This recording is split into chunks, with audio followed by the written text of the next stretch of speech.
코로나19 신규 확진자 수가 닷새 연속 100명대를 기록하며 감소세를 이어가고 있습니다.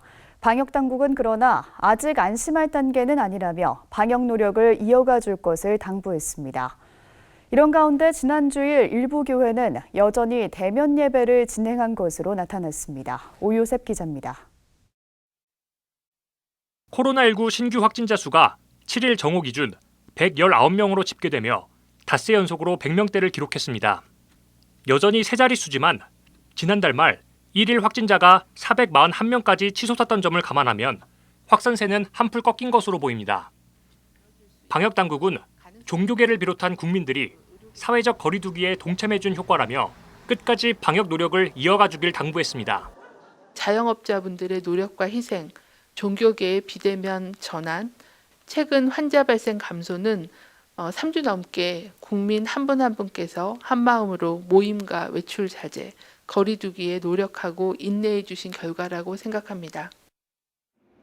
하지만 방역당국은 추석 연휴를 앞두고 전국적인 대이동이 예상되는 등 결코 안심해선 안 되는 상황이라고 경고했습니다. 특히 최근 2주간 코로나19 확진자 3명 중 1명은 고위험군인 60대 이상 환자로 조사돼 인명피해에 대한 우려가 커지고 있습니다.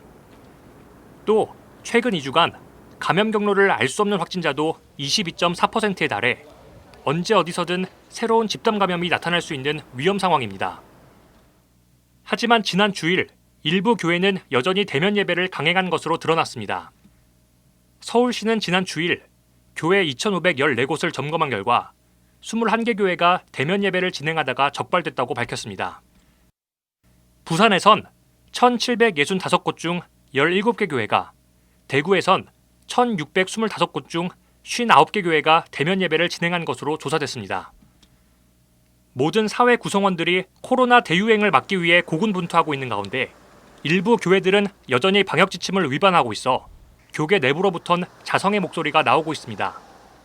이런 가운데 한국교회 주요 교단들은 9월에 열릴 예정이었던 정기총회 일정을 연기 축소하거나 온라인으로 개최할 예정입니다.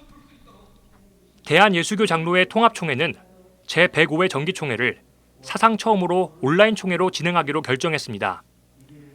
앞서 화상회의를 결정한 한국기독교 장로회는 제105회 총회를 다음 달 8일로 연기했으며 비대면 온라인 개최 방침에는 변함이 없다고 밝혔습니다.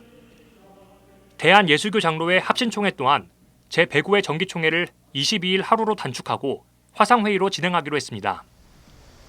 한편 방역당국은 거리 두기에 대한 방침은 집단 발병과 전국적인 유행 확산, 인명피해와 사회 경제적 손실로 나타났다며 이번 추석 연휴에 가급적 고향과 친지 방문을 자제해 줄 것을 요청했습니다. 또 지금은 전국에 숨어있는 조용한 전파를 찾아내는 것이 중요한 시점이라며 의심 증상이 있는 사람들은 적극적으로 진단검사를 받아달라고 당부했습니다. CBS 뉴스 오요셉입니다.